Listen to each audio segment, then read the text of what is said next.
I'm going to document my journey to financial freedom. I'm going to tell you why. So, for pretty much as long as I can remember, virtually all my life, and this is probably the same in your case if you come from a normal working class background, but you were probably told to go to school, get good grades, go to university, be a good 30k in debt after university, and then go and find a job, get a mortgage, get married, pay off your mortgage in like 50 years, retire at 65, 70, and kick the bucket at 85. Sounds pretty familiar. That is the standard 9 to 5 lie that we're told and brainwashed to follow through by the government, by society, by the teachers at school.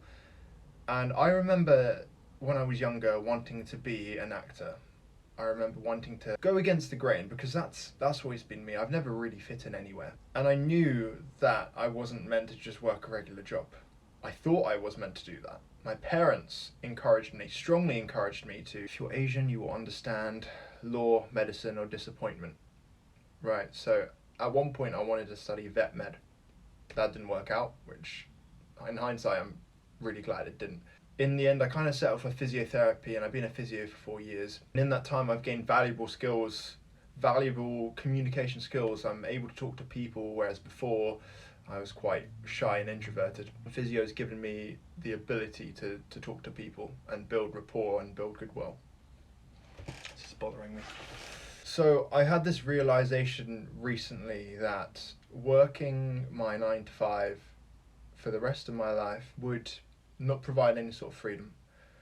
I have to get authorization from my manager to go on holiday. If something comes up, there's a good chance I might not be able to take annual leave because normally my diary is absolutely rammed full of patients. At the moment, I've dropped my days down to 3-4 days a week to pursue my modelling, which is a stepping stone to financial freedom in my opinion, and I'm going to use it as such. But what I've realised is that I will never be free. I will never be truly free if I continue just working the 9 to 5. I will probably never be able to get onto the housing market if I just stay where I am at the moment.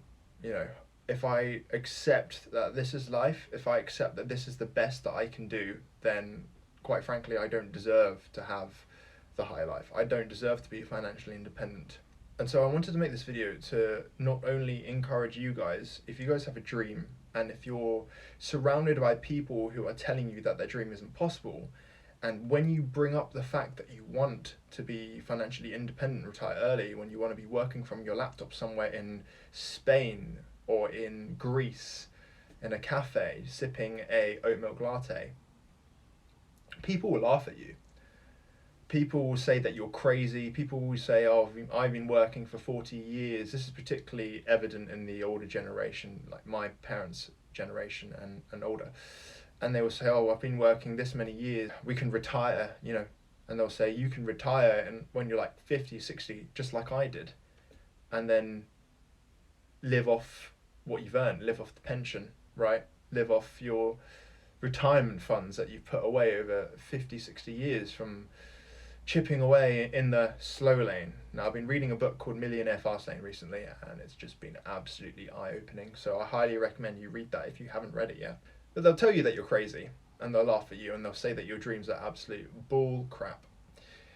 And the first thing that you have to do is just let it go in one ear and out the other. You need to know that the reason why they are spitting on your dreams is because they never had the courage to go after theirs. They never had the inspiration and never had the drive to basically say to themselves, I'm going to break free from this mold and I'm going to go and try and be an entrepreneur. I'm going to try and work a 4-hour work week. If you haven't read the book by Tim Ferriss, I highly recommend you read that as well. But it's not their fault. In fact, I almost pity them, those people in that generation, because they'll never know what it's like to really taste freedom, to have time and money when you're young, right? And I'm still in the process of chipping away and getting there. I'm not there yet, but I'm documenting it. I've acknowledged that I'm not there yet. I don't want to be one of those people who's 60, 70, retired, and has all this money but basically no life or youth left to live it. That would be the greatest waste, in my opinion. Everything is different. It's harder to buy a house. It's harder to fund anything. Life is harder now than it was 40, 50 years ago. You couldn't just retire at 50, 60, which is what my granddad retired by. By the way, he's living life right now. He's 92. And he's retired right now. And he retired at 55, 56, or 57. I can't remember exactly. But he's been living off his pension for nearly 40 years. And he's been living his life. Good for him. But the fact is, we won't be able to live life like that. Everything is different now. And that brings us back full circle to why I'm documenting my journey to financial freedom. Yes, I want to inspire you guys. I want to show you guys that it's possible. I want you to see where I am now and where I want to be, where I will end up in a few years' time. What I want to achieve and my goals are just beyond a thin veil, and so are yours. But also, I want to hold myself accountable. If I just say I'm going to do this and I don't achieve it, then there's no shame. I can just say, oh yeah, I wasn't gonna achieve financial freedom. I don't have to tell anyone. But the reason I'm sharing it is so that you guys can all hold me accountable, so that this will be a permanent reminder on the internet that I want to break free from the 9 to 5 lie that we're told. That I want to actually live my life and not worry about money, not worry about putting food on the table, not worry about whether I can afford to take my girlfriend out for dinner or not worry about whenever my car insurance renewal comes up and it's just really expensive to maintain a car or pay for petrol or afford a damn house, because life is harder now than it was 40 years ago. I leave you with this. Would you rather live your life in regret, knowing that you may have been able to take a chance and achieve and do something great with your life and take a gamble? Or would you rather accept and settle for mediocrity? Are you the kind of person that will let go of the branch he's swinging from in order to grab the next branch? Or are you that kind of person who will hold on to the branch that you're on at the moment so tightly for dear life until you can see and touch the other branch? What kind of person are you? I'll catch you guys in the next one. Peace.